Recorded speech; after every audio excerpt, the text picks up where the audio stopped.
네, 오늘 말씀은 회복은 죄와 은혜를 깨닫는 곳에서부터 시작됩니다. 라는 제목을 가지고 여러분들과 말씀을 나누고자 합니다. 제가 인터넷에서 영상을 하나 봤는데 그것은 이제 허리 디스크를 이제 치료하는 이제 시술을 이제 보게 되었습니다. 참 요즘에 저렇게 이제 의학이 발전됐구나라는 것은 느낄 정도로 신기했는데, 그러니까 허리 디스크가 보통 이제 터지면 이제 디스크액이 밀려 나와서 허리뼈와 이제 신경을 눌러서 이제 통증이 생긴다고 우리가 알려졌잖아요.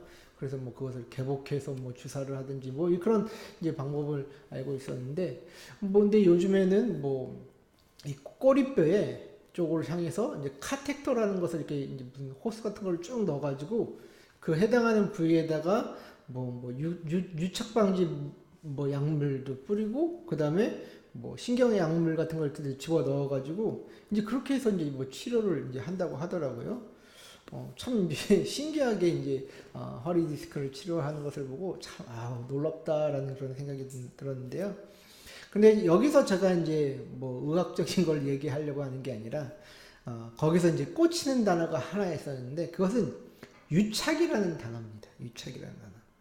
자, 이 유착이라는 단어가 무엇입니까? 분리되어 있어야 하지만 분리되어 있지 않고 이제 어떤 생체 조직들이 이제 붙게 되면서 이제 그것이 이제 어떤 일들이 발생하는 그런 일들을 얘기하죠. 그러니까 사람의 기본 인식에는 무언가 가까이 붙어 있는 게 좀 이렇게 따뜻하고 이제 좋다라는 느낌이 있지만, 인간의 몸처럼 이 세포화된 조직들은 유착이 되면 무엇이 문제냐? 그게 섬유화가 된다고 합니다. 그러니까 딱딱하게 굳어진다는 것이죠. 그래서 기존과 다른 조직으로 변질되기 때문에 이 몸에서 이제 발생하는 그 유착은 좀 안 좋다라고 이제 이야기를 합니다. 이처럼 인간의 몸은 하나님이 창조하신 그대로의 어떤 이제 위치를 가지고 어떤 기능을 해야지 문제가 발생하지 않겠습니까? 신앙의 문제도 하나님이 말씀하신 것 안에서 우리가 자신의 마음을 잘 지켜나갈 때 문제가 생기지 않나라는 그런 생각을 하게 되었습니다. 왜냐하면 우리가 하나님의 말씀이 아닌 세상의 어떤 가르침, 또 귀신의 가르침에 귀 기울이게 될 때에는 항상 이 변질되는 문제가 생기기 때문이죠. 어떻게 보면 오늘 말씀도 변질된 이스라엘의 민낯을 보게 된 에스라의 그런 애끓는 심정이 보이지 않습니까? 하나님이 예전에 예레미야를 통해서도 이런 말씀을 하신 적이 있죠. 예레미야 2장 21절 보면 이런 말씀이 있습니다. 내가 너를 순전한 참 종자 곧 귀한 포도나무로 심었거늘 내게 대하여 이방 포도나무의 악한 가지가 됨은 어찌 됨이냐. 지금 하나님은 최상급의 포도나무인 이스라엘이 왜 변질되었는지 지금 한탄하고 계십니다. 그리고 오늘 에스라도 그 모습을 보면서, 이스라엘 백성들의 모습을 보면서 이들이 이렇게까지밖에 변질되었을 수밖에 없는 그 이유를 발견하게 되죠. 그리고 에스라가 이것을 이제 어떻게 하나님 앞에 아뢰고 헤쳐나가는지 오늘 말씀을 통해서 우리가 함께 은혜를 나누고자 합니다. 우리가 지난 시간에는 포로로 귀환한 이제 첫 번째 유대인 공동체가 무엇을 회복하는 모습을 보게 되었죠? 성전을 회복하는 그런 모습을 보게 되었습니다. 그렇죠? 근데요, 그때는 실질적으로 에스라가 거기에는 포함이 안 돼요. 우리가 에스라를 읽지만 에스라는 실질적으로 7장 이후에 등장합니다. 예. 왜냐면 1차 포로 귀환 공동체는 이제 열심히 성전을 회복하는 데 집중하였는데, 그 가운데 이제 에스라가 등장하는 것은 어떻게 보면 2차 포로 귀환자들과의 이제 그 시간에 이제 있는데요. 그 사이가 60년이라는 시간이 이제 비어요. 시간상으로는. 그래서 우리가 기억할 때 1차 포로 귀환자들은 성전 중심으로 회복 운동을 했고, 에스라가 동행한 2차 포로 귀환자들은 무엇을 회복했다? 말씀을 중심으로 회복을 했다. 그 다음에 이제 3차는 이제 느헤미야가 왔는데 그때 중심으로는 성벽을 회복하는 것이 중심 과제였다라고 여러분들 생각을 하시면 될 것입니다.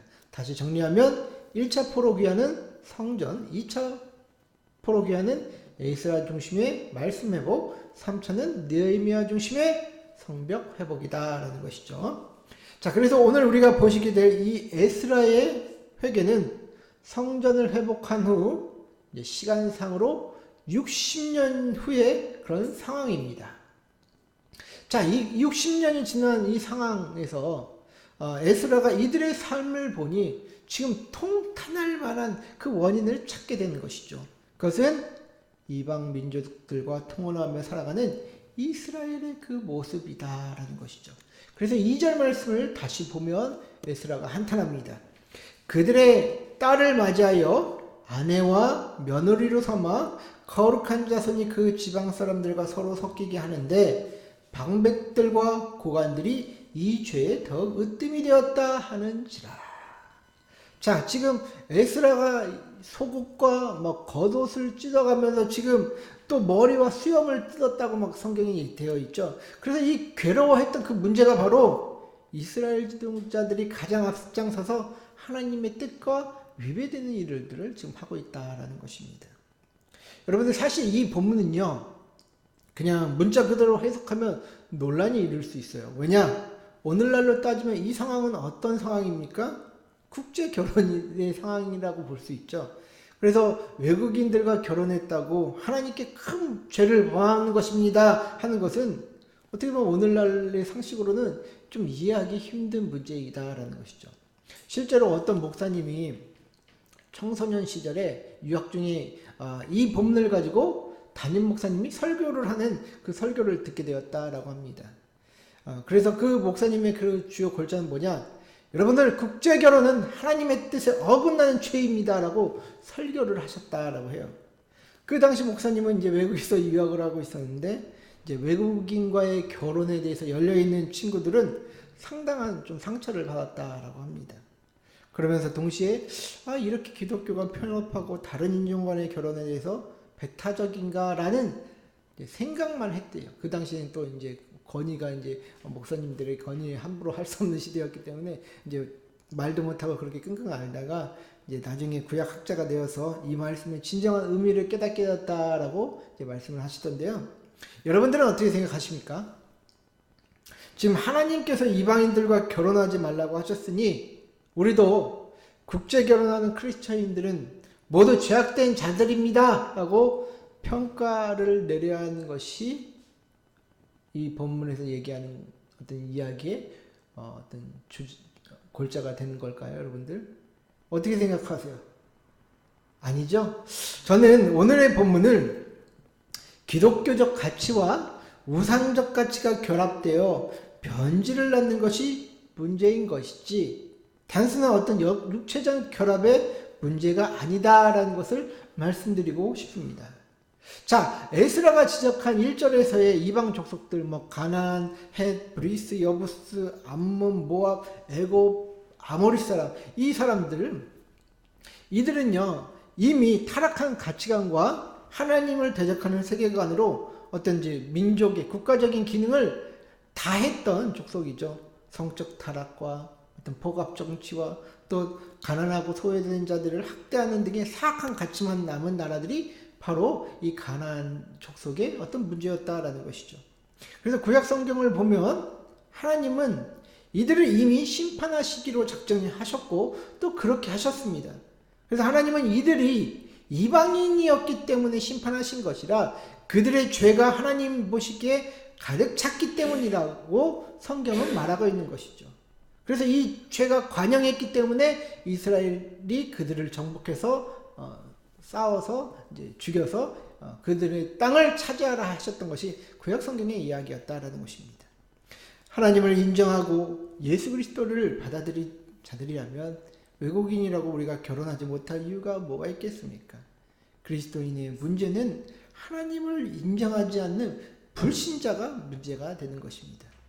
우리가 경험적으로도 이 사람의 생각이 맞지 않아, 이 가치관이 맞지 않아요. 그러면 같이 사는 것이 더더욱 어렵다는 것을 깨닫게 되지 않습니까?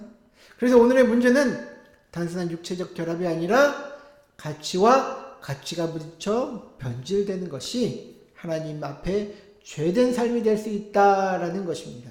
그래서 하나님의 백성들은 세상 사람들과의 구별된 삶이어야 합니다. 뭐 해겔이 그 변진법을 얘기하죠. 뭐 정반합, 하나의 가치와 또 다른 가치가 만나서 새로운 가치를 창조해내는 그런 식의 우리에는 어떤 구별됨이 아니라 세상 속에서 그리스도인들은 이 섞여서 혼종이 되는 것이 아니라 하나님의 말씀으로 구분되어 분명히 구분되어 빛으로 드러나야 한다라는 것입니다, 여러분들. 자, 여러분들 우리가 진짜 현실적으로 봐도 사회적인 어떤 그런 현상을 봐도 어떤 가치와 가치가 이렇게 하나로 융합된다라는 것은 정말 어려운 것입니다. 대표적으로 제가 오늘 예를 영국 사회의 문제에서 그 모습을 좀 발견하고자 하는데요. 여러분들 오늘날 영국이라고 하면 정말 19세기 하면 엄청난 영국 제국 할 정도로 엄청난 나라였는데 오늘날 뉴스만 봐도 간략하게 나오는 거 봐도 영국의 사회가 참 문제가 많은 나라가 되었다라는 것을 우리는 알 수가 있습니다. 그 이면에는 어떤 게 있냐면요, 기독교적인 가치와 이슬람의 가치가 충돌된다라는 것이죠. 자, 영국은 정통적으로 기독교 나라이죠. 그런데 이제 2차 세계대전 이후에 이제 주위의 난민들이 많이 몰려들면서 이제 영국이라는 나라에 그런 이제 무슬림들이 많이 이제 들어왔다라고 합니다. 그래서 2016년에 이제 통계 자료를 보니까 무슬림 인구가 300만 정도 되었다라고 하는데요. 지금 한 9년 더 지났으니까 더 많아졌겠죠. 아무튼 이렇게 무슬림들이 이제 영국에 많은 숫자가 이제 늘었는데 처음에 영국의 무슬림들은 그래도 난민을 받아준 것에 대해서 감사하며 이렇게 살았다라고 합니다. 그러나 이제 1970년대부터 이제 영국 학교 교육에서 이제 이 무슬림 아이들을 이제 가르치게 될 것 아니겠습니까? 그런데 이런 이제 영국은 기독교적 가치를 가진 나라니까 이 기독교적 가치를 이제 자신들의 아이들에게 가르치는 것을 싫어하기 시작했대요. 그렇게 좀 이렇게 반발이 있다가 그런 결정적인 사건이 1989년 루시디 사건이라는 게 있거든요. 이 사건은 이제 루시디라는 작가가 악마의 시라는 이제 책을 씁니다. 이제 그 책에는 어떤 내용이 있냐? 이슬람 역사의 왜곡과 예언자 무함마드를 어떻게 보면 이제 최악의 이제 악마적인 형태로 이제 묘사하고 있다라고 해서 이 무슬림들이 반발하기 시작한 거예요. 그래서 이 시위를 이제 영국 전역에서 이제 실시하였고 이제 무슬림들이 요구했던 건 막 책의 출판 금지와 그 당시에 영국의 신성모독법이 있었나 봐요. 근데 그거를 더 확대하고 넓혀서 이 루시디를 처벌해 달라고 이제 정부에 강력하게 요구하는 이제 사건이 바로 이 루시디 사건입니다. 그러나 영국 정부는 어떻게 했습니까? 오히려 굴러 들어온 놈이 돌이 박힌 돌을 빼낸다고 지금 오히려 받아줬더니 자기 나라에 대한 어떤 이제 출판의 자유와 표현의 자유 이런 것들을 오히려 이제 침해하는 것 아니겠습니까? 그래서 이제 영국 정부는 이제 대응은 하지 않았다고 해요. 개인적인 차원에서 출판사들이 하도 무슬림들이 뭐라고 하니까 책을 좀 빼는 그런 식으로만 이제 했었는데, 그런데 설상가상으로 이란의 지도자 그때 당시에 호메인이라는 이제 그런 지도자가 루시디를 처형해도 된다라는 그런 명령을 내립니다. 그래서 이제 영국 내 이제 이슬람 국민들이 루시디의 목을 베라며 과격한 이제 시위를 하고 난리를 쳤다라고 합니다. 그렇게 이제 영국 내에서 무슬림들은 자신들만의 사회를 형성하게 되었고, 어떻게 보면 영국 사회에서 반대의 목소리를 내는 그런 이제 집단으로 이제 형성이 되었다라고 얘기를 해요. 그래서 이제 계속 이제 이어지는 역사 가운데 걸프 전쟁이 있었죠. 근데 영국이 걸프 전쟁을 미국에 지원을 했잖아요. 그래서 이제 무슬림들은 이제 반미주의자라고 하면서 이제 영국을 또 증오시했고, 또 영국인들은 반대로 무슬림들을 후세인 지지자라고 하면서 이 갈등의 골이 점점점 깊어지는 거예요. 그리고 반대로 9.11 테러가 일어났을 때는 그때 이제 무슬림을 이제 악마적으로 이제 많이 얘기를 했잖아요. 그래서 또 영국인들도 또 무슬림을 굉장히 핍박을 하고 이런 식으로 이제 오늘날까지 이어오게 된 것이죠. 그래서 얼마 전에 영국에서 뭐 극우 폭도들이 무슬림 이주민들을 공격하고 뭐 몰아내는 시위를 한다라는 그런 뉴스가 있었습니다.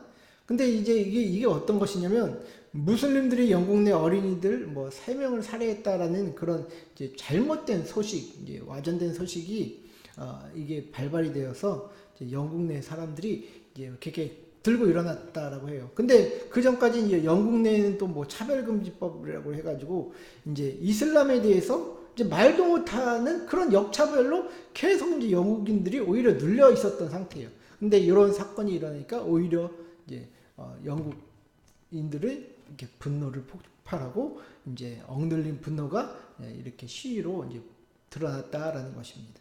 그래서 이렇게 가치와 가치의 융합은 굉장히 이제 하나 되기가 쉽지 않다라는 것이죠.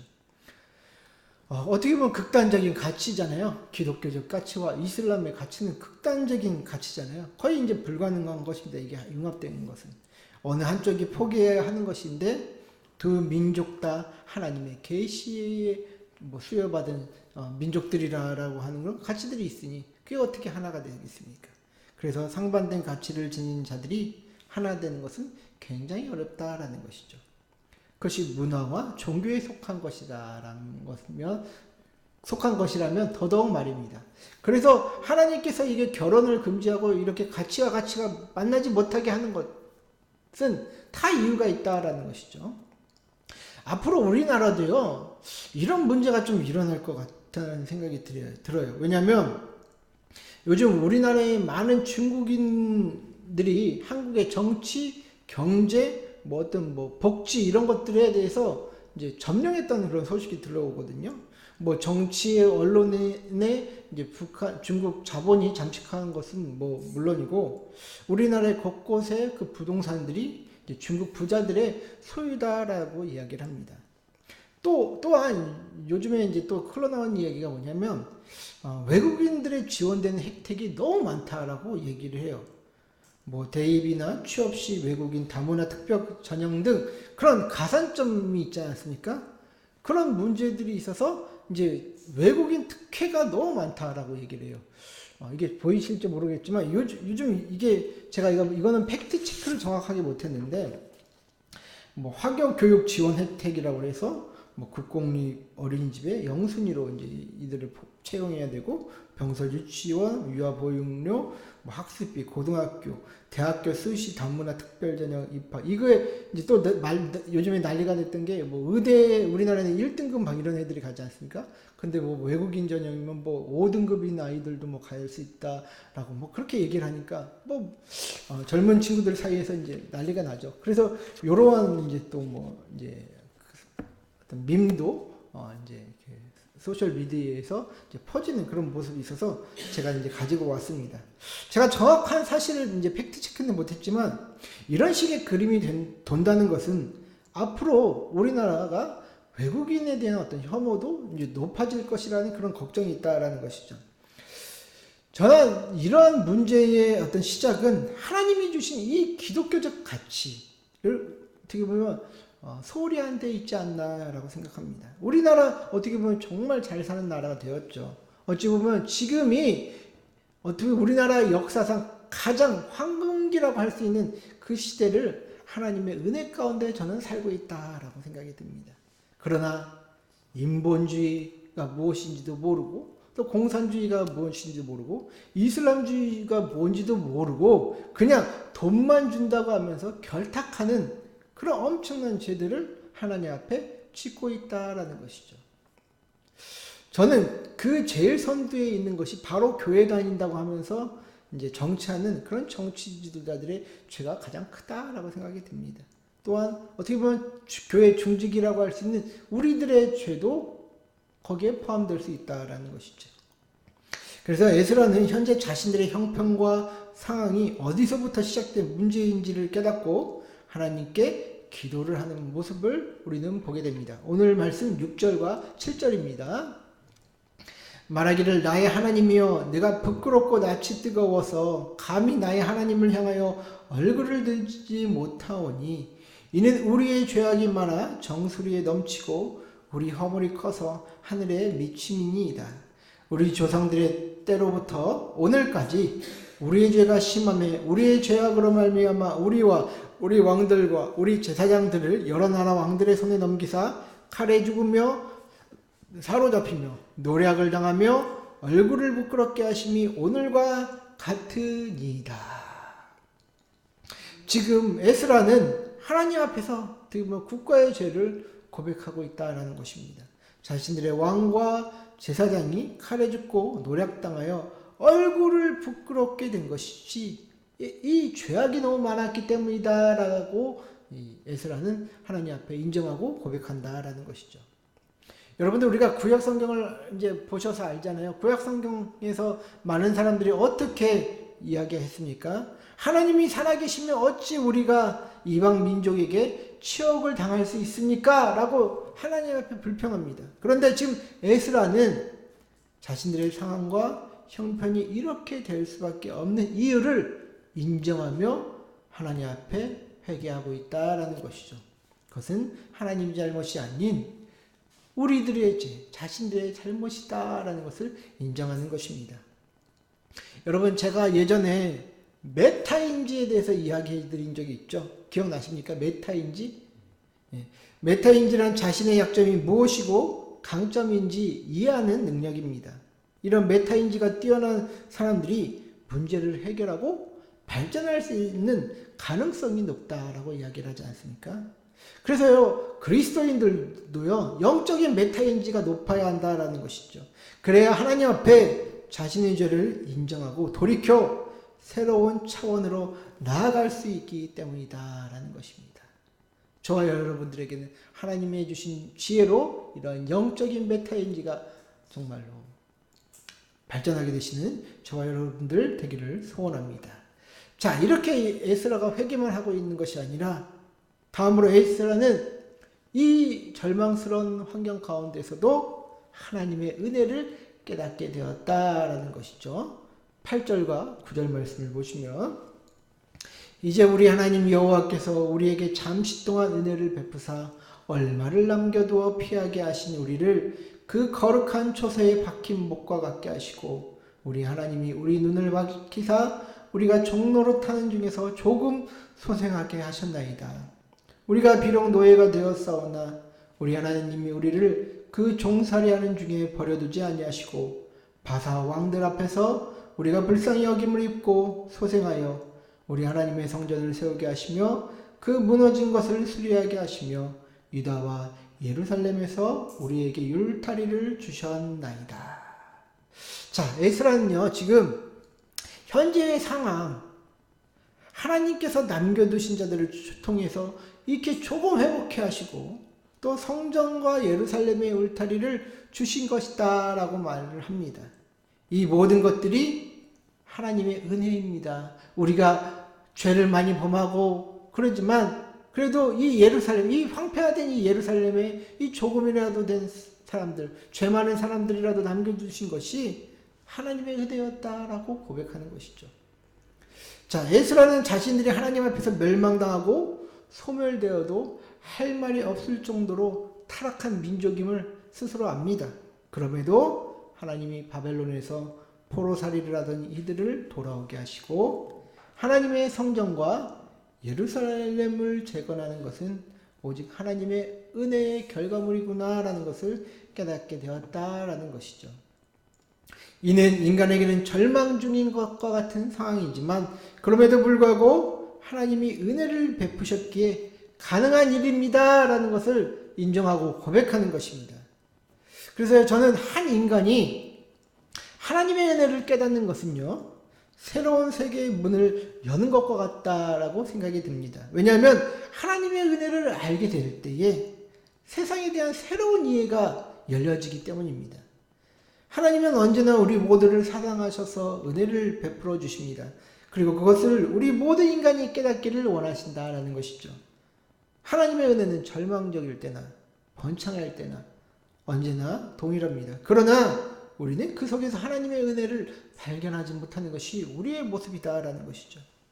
우리는 너무 잘 되면 교만하여지기 십상이고 또 너무 안 되면 스스로의 삶을 절망하고 낙심하며 자기 스스로를 패배자라고 여기기 쉽습니다.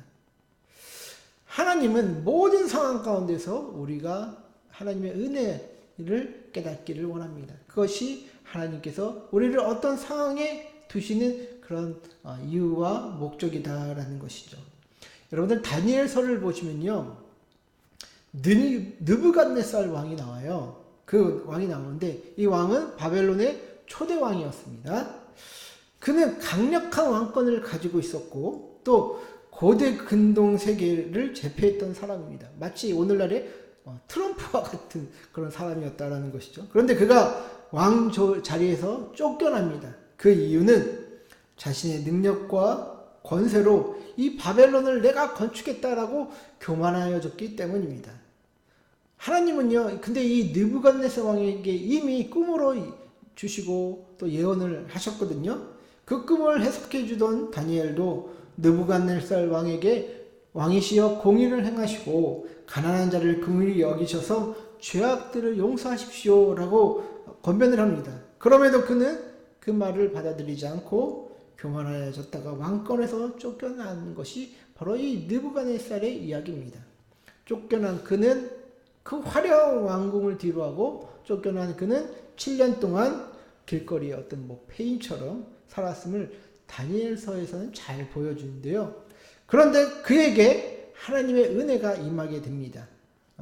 잘 보이시는지 모르겠지만 제가 다니엘서 4장 34절부터 37절까지 한번 읽어보도록 하겠습니다. 그 기한이 참에 나 느부갓네살이 하늘을 우러러 보았더니 내 총명이 다시 내게로 돌아온지라. 이에 내가 지극히 높으신 이에게 감사하며 영생하시는 이를 찬양하고 경배하였나니 그 권세는 영원한 권세요 그 나라는 대대에 이르리로다. 땅의 모든 사람들을 없는 것 같이 여기시며 하늘의 군대에게든지 땅의 사람에게든지 그는 자기 뜻대로 행하시나니 그의 손을 금하든지 혹시 이르기를 내가 무엇을 하느냐고 할 자가 아무도 없도다. 그때 내 총명이 내게로 돌아왔고 또 내 나라의 영광에 대하여도 내 위엄과 광명이 내게로 돌아왔고 또 나의 모사들과 관원들이 내게 찾아오니 내가 내 나라에서 다시 세움을 받고 또 지극한 위세가 내게 더하였느니라. 그러므로 지금 나 느부갓네살은 하늘의 왕을 찬양하며 칭송하며 경배하노니 그의 일이 다 진실하고 그의 행하심이 의로우심으로 교만하게 행하는 자를 그가 능히 낮추시리라. 자, 이 느부갓네살, 우리가 보기엔 이 이방 제국의 사악한 왕이었던 이 느부갓네살 왕이 하나님의 은혜 가운데 그의 왕권이 세워지기도 하며 폐위되기도 하는 모습을 보게 됩니다. 그리고 그는 그 사실을 또 그 왕도 깨닫게 되었다는 것이죠. 이는 세상의 모든 사람들이 하나님의 은혜를 깨닫고 겸손히 하나님께로 나아오기를 원하시는 그런 하나님의 마음을 엿볼 수 있다라는 것이죠. 따라서 하나님 앞에 죄인인 인간들이 회개하고 하나님의 은혜를 깨닫게 되는 것은 진정한 인간됨의 회복입니다. 각 사람은 눈앞에 벌어진 상황 속에서 남 탓하기 바쁘고 불평하는 데 빠르죠. 그러나 그러한 상황 속에서도 하나님의 은혜가 있다는 사실을 깨달을 수 있는 사람은 많지 않습니다. 그것은 예수를 알고 성령을 모시고 있다는 저와 여러분들도 마찬가지일 수 있다는 것이죠. 그러나 하나님의 은혜는 이미 우리 모든 이들에게 주어져 있는지도 모릅니다.